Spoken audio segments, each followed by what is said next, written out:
여러분 부활의 기쁨으로 한 주간 잘 지내셨습니까? 2년 동안 우리를 힘들게 했던 코로나도 이제 좀 끝이 보이는 것 같고요. 주님 주신 기쁨이 여러분에게 가득하기를 축원합니다. 아직 코로나가 이제 안 끝나서 고생하시는 분들도 계시는데 어서 회복되시길, 그리고 아직 안 걸리신 분들은 절대 걸리지 말고 잘 넘어가시기를 기원합니다. 어느덧 마태복음도 마지막에 이르렀습니다. 부활하신 우리 예수님께서 막달라 마리아에게 이렇게 나타나신 후 처음으로 나타나셨는데 곧바로 마지막 유언과도 같은 그런 말씀을 남기고서 이제 그런 장면을 끝으로 마태복음이 끝이 나버리죠. 그런데 다른 복음서들을 좀 보면요, 예수님께서 부활하신 이후에 40일간 세상에 계시면서 여러 가지 행한 일들이 있음을 알 수 있어요. 막달라 마리아에게 나타나시고, 예수님은 엠마오로 가는 두 제자에게 나타나셨고, 또 시몬 베드로에게도 나타나셨어요. 도마가 없을 때 이제 제자들에게 나타나셨고, 또 도마가 있을 때에도 이제 제자들 가운데에서도 나타나셨죠. 갈릴리에서 말씀하신 대로 이제 제자들을 찾으신 예수님은 다시 많은 물고기를 잡을 수 있도록 하셨고, 또 그 이후로도 40일 동안 500여 형제들에게 나타나시면서 하나님 나라의 일을 많이 가르치셨어요. 그럼에도 마태가 예수님의 부활 이후에 이제 승천하시기까지 그 많은 기록들을 다 생각해 버리고 오늘 이 마지막 예수님의 말씀만 이렇게 남겨둔 것은, 아무래도 마태는 오늘 예수님의 이 마지막 명령에 우리를 굉장히 집중시키고 또 큰 교훈을 주려고 했던 게 틀림없는 것 같아요. 부모님의 유언만큼 자녀들이 꼭 지키려고 하잖아요. 마찬가지로 예수님이 제자들과 또 우리 교회에게 남기신 이 마지막 말씀은 교회된 우리가 꼭 지켜야 할 그런 명령이지요. 그래서 교회는요, 이 예수님의 마지막 말씀을 지상명령, 지극히 최우선 순위가 되는 명령이라고 부르면서 지키려고 합니다. 그런 의미에서 교회는 예수님의 이 지상명령을 지키려는 그런 공동체이죠.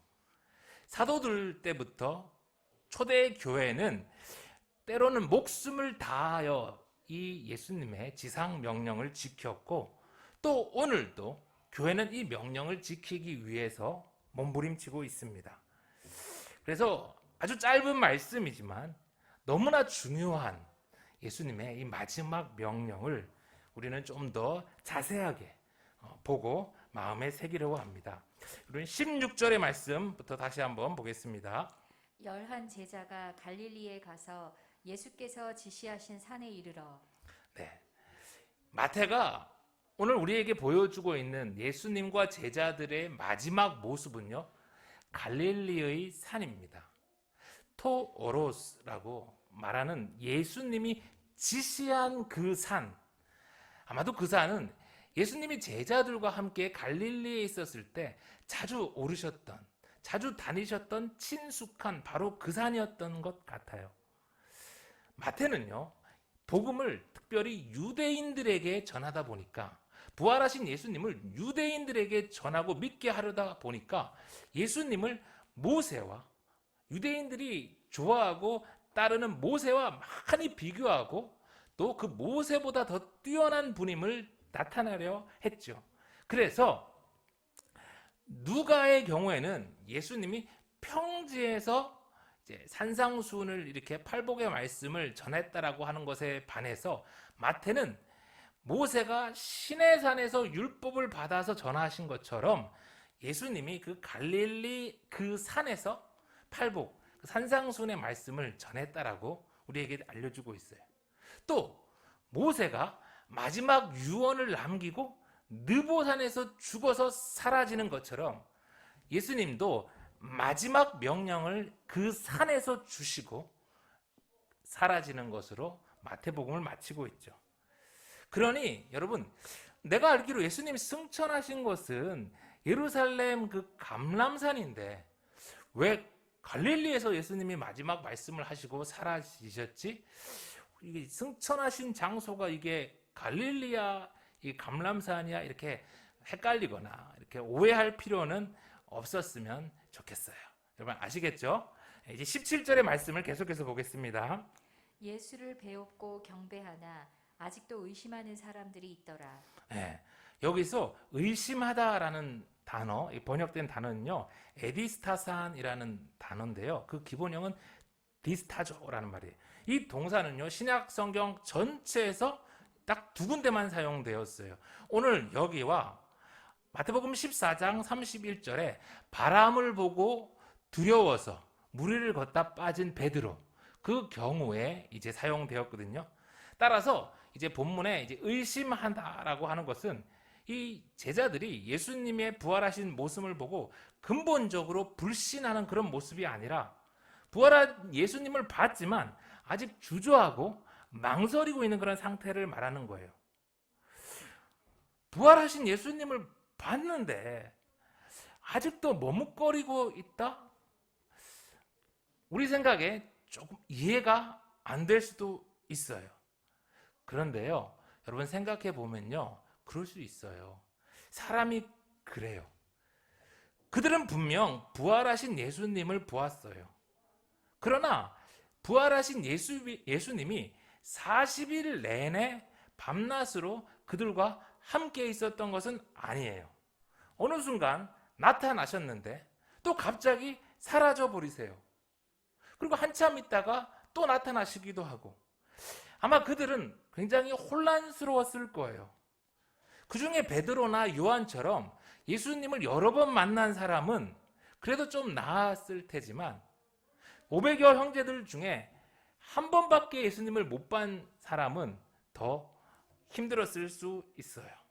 그래서 흔들렸던 거죠. 여러분, 우리도 그렇습니다. 기적을 한 번 경험하면 우리가 죽을 때까지 믿음이 흔들리지 않고 쫙 가나요? 아니잖아요. 눈과 귀로 경험한 그것이 우리의 믿음을 지키지 않습니다. 나이가 들어서 눈이 나빠지고 기억도 좀 가물가물해지면 그 경험에 기초한 우리의 믿음도 흔들리게 되죠. 그럼 어떻게 해야 되나요? 예수님이 알려주셨어요. 누가복음 24장 49절. 볼지어다 내가 내 아버지께서 약속하신 것을 너희에게 보내리니 너희는 위로부터 능력으로 입혀질 때까지 이 성에 머물라 하시니라. 내 눈과 내 경험을 의지할 것이 아니라 예수님께서 약속하신 것을 받아야 해요. 예수님께서 제자들에게 약속하신 건 뭘까요? 그건 바로 요한복음 15장 26절. 내가 아버지께로부터 너희에게 보낼 보혜사 곧 아버지께로부터 나오시는 진리의 성령이 오실 때에 그가 나를 증언하실 것이요. 네, 바로 보혜사 진리의 성령 하나님을 말씀했어요. 진리의 성령인 하나님이 우리 안에 오시기 전까지 예수님은 제자들에게 무리하지 말고 예루살렘 그 성에 머물러서 기다리라고 하신 것이죠. 여러분, 예수님의 부활은요, 내가 눈으로 봐서 믿고 전할 수 있는 게 아니에요. 보혜사 진리의 성령 하나님 때문에 우리가 믿을 수 있고 전할 수 있는 것이죠. 그래서 예수님은 제자들에게 이미 부활하신 자신의 몸을 보이셨지만 예루살렘에서 위로부터 능력이 임해서 능력을 입혀지도록 성령 하나님을 기다리라고 하시는 거예요. 여러분, 우리도 마찬가지입니다. 예수님의 부활을 믿고 예수님의 제자로 살기 위해서는 성령 하나님이 우리 안에 먼저 오시고 거하셔야만 합니다. 성령이 오셨네, 성령이 오셨네, 내 주에 보내신 성령이 오셨네. 조금 전에 우리가 찬양으로 고백했듯이 성령 하나님 없이는 우리는 예수님의 부활을 믿을 수도 없고 예수님의 제자가 될 수도 없어요. 그럼 오늘 예수님이 제자들에게 성령 하나님을 기다리라고 말한 그 예루살렘은 어디입니까? 큰 도시입니까? 아니에요. 오늘 예루살렘은 지역적 의미의 큰 도시를 말하는 게 아니라 예루살렘에 있었던 마가의 다락방, 바로 성령 하나님이 임재한 교회를 말해요. 이제는 교회를 통해서 성령 하나님을 우리 안에 모실 때 우리는 예수님의 부활을 믿고 예수님의 제자로 살아갈 수 있게 되지요. 이제 예수님은 더욱더 구체적으로 이런 말씀을 하셨습니다. 18절부터 예수께서 나와 말씀하여 이르시되 하늘과 땅의 모든 권세를 내게 주셨으니. 먼저 부활하신 예수님은 여전히 악이 가득한 세상에 남아서 그 세상에서 사명을 감당해야 될 제자들에게 내가 하늘과 땅의 모든 권세를 받았다고 말씀합니다. 그러면 여기서 잠깐 예수님이 이전에는 하늘과 땅의 권세가 없었는지 그런 의문이 생기죠. 예수님은 삼위 하나님이시고 천지 만물을 창조하신 분으로 이미 모든 권세를 가지고 계셨어요. 그럼에도 오늘 말씀에서 하늘과 땅의 모든 권세를 하나님께서 성자 예수님께 주신 것처럼 묘사하는 것은 바로 예수님의 성육신 때문이에요.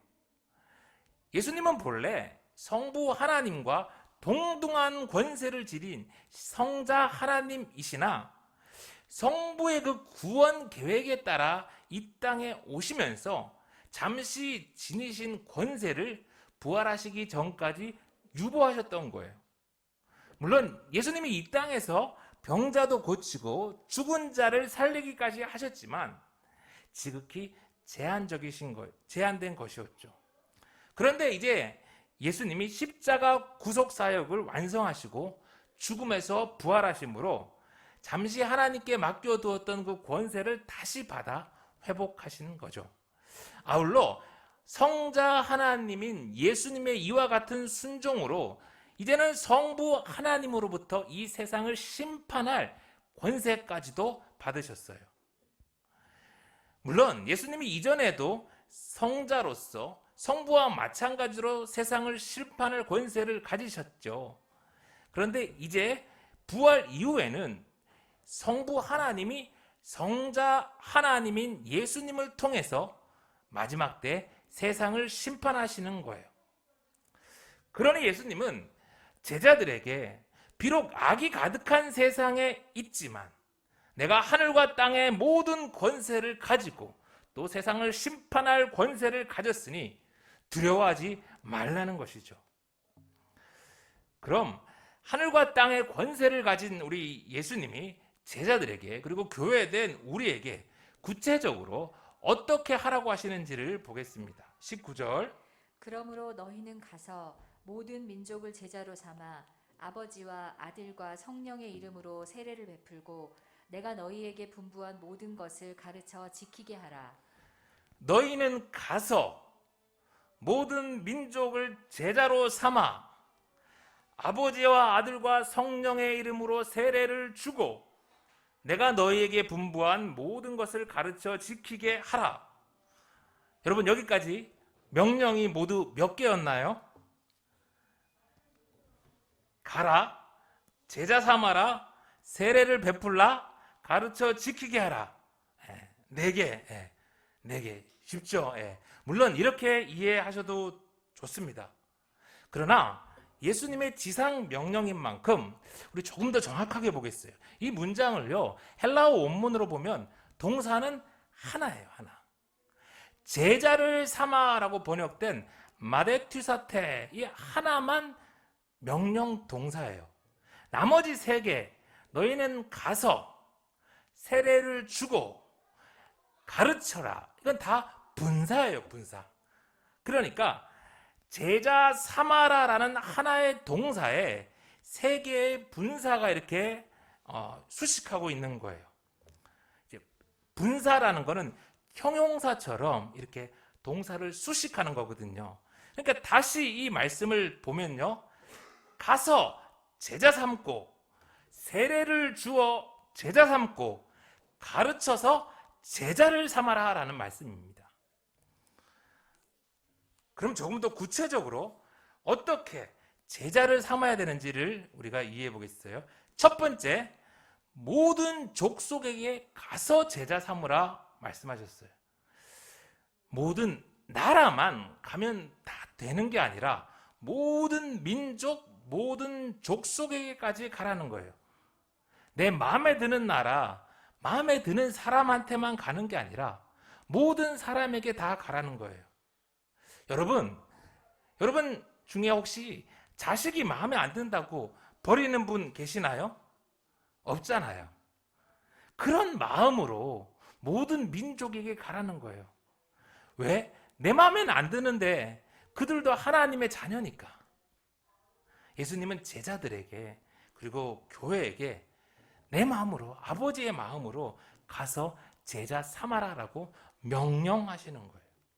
두 번째로 세례를 주어서 제자를 삼아라라고 말씀하셨어요. 그런데 그동안 교회는요, 이 말씀을 제자를 삼고 그 다음에 세례를 베풀어야 된다는 걸로 좀 종종 오해를 했어요. 그래서 새신자가 교회를 오면요, 빡세게 무슨 훈련, 무슨 과정 이런 걸 다 이렇게 거치게 하고 이제 세례를 이제 주려고 했어요. 물론 이렇게 아무한테나 세례를 주면 안 되기 때문에 그런 과정이 필요하죠. 그러나 너무 그러다 보니까 이제 예수님이 좋아서 교회에 왔는데 이게 훈련이 너무 힘들어서 과정이 너무 어려워서 이렇게 또 때로는 먹고 살기가 너무 바빠서 이렇게 세례를 중간에 이제 못 받게 되는 그런 안타까운 경우도 있었어요.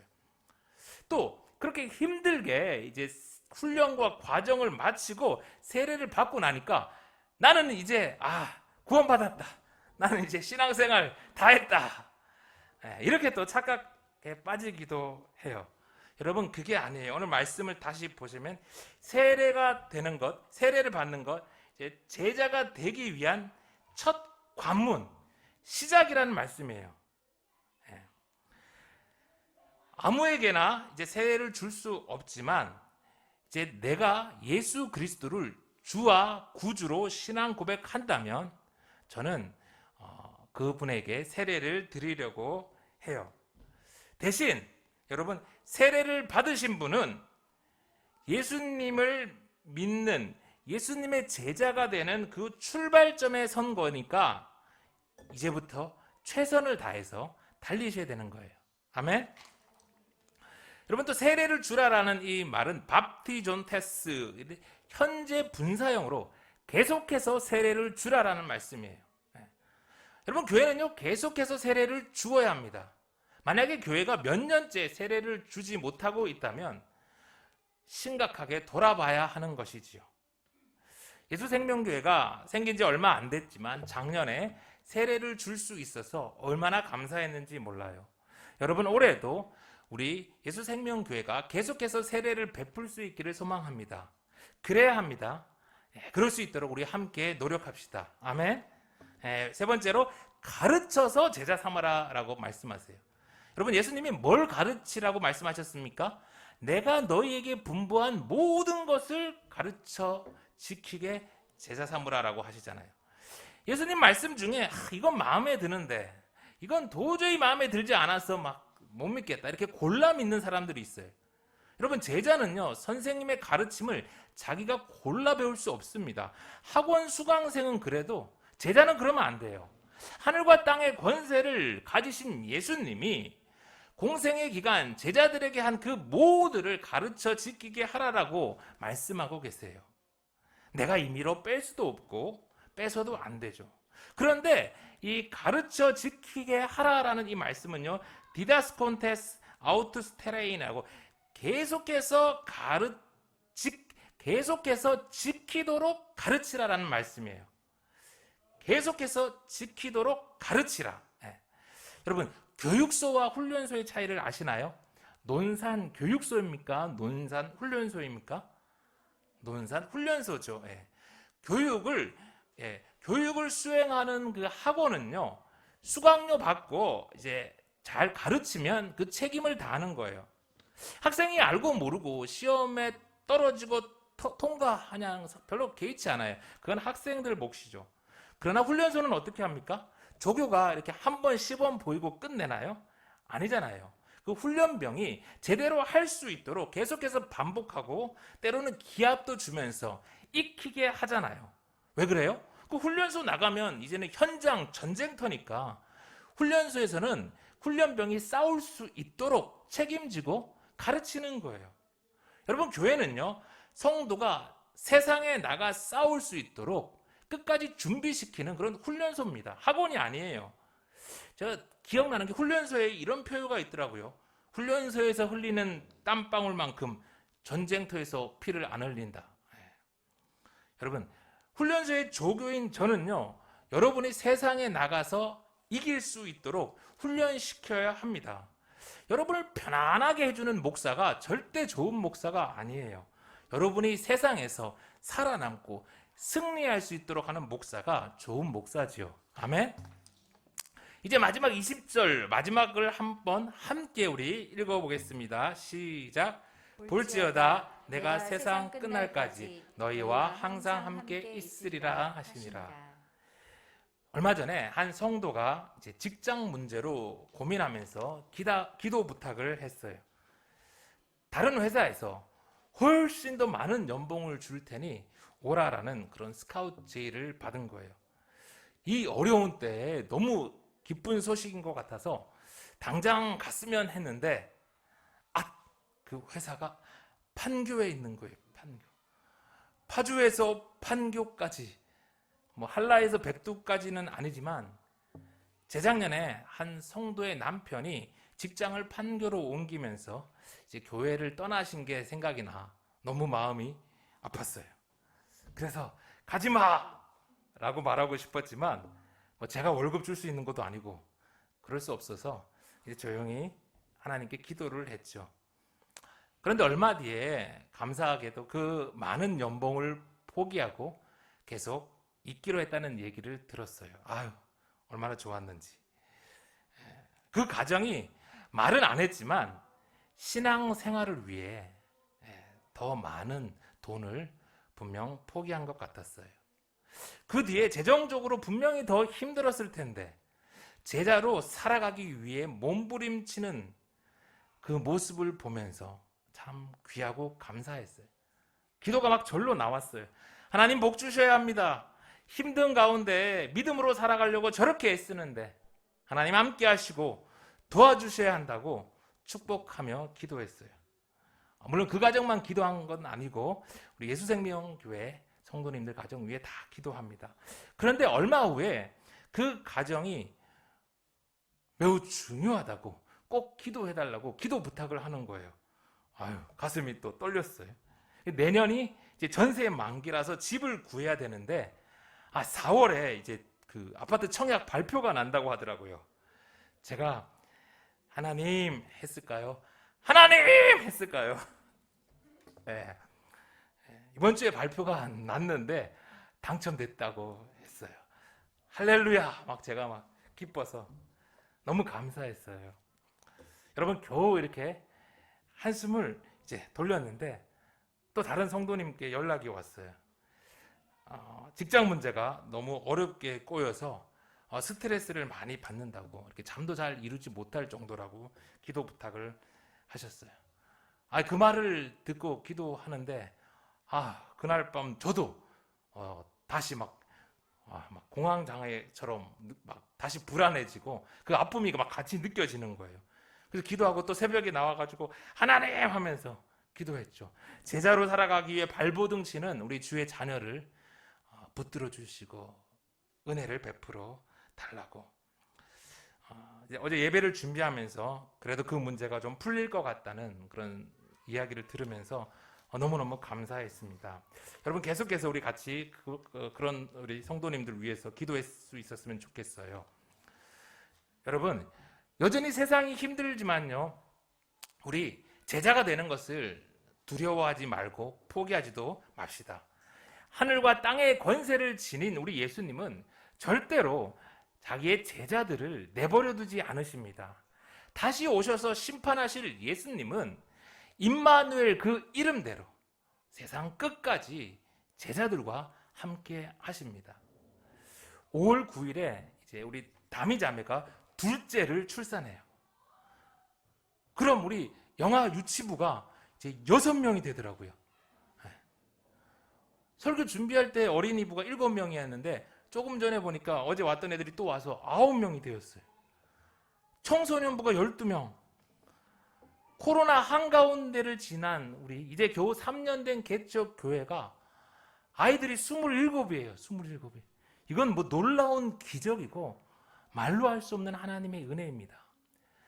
예수님이 맡기신 이 소중한 아이들을 어떻게 예수님의 제자로 양육할 수 있을지 늘 고민하고 기도하고 또 우리 교육 목사님들과 함께 진짜 애를 쓰고 있어요. 이제는 또 이 영유아 유치부 어떻게 해야 될지 고민하고 기도하고 있어요. 여러분 함께 우리 기도하고 노력합시다. 그런데요, 여러분 우리가 제일 먼저 해야 될 게 뭘까요?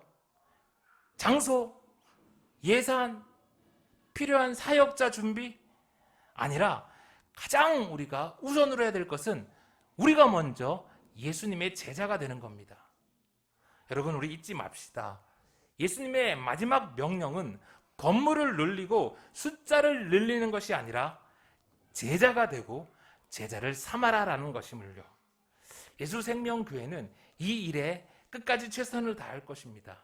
그럴 때 하늘과 땅의 권세를 가지신 우리 주님이 세상 끝까지 우리와 함께 할 것입니다.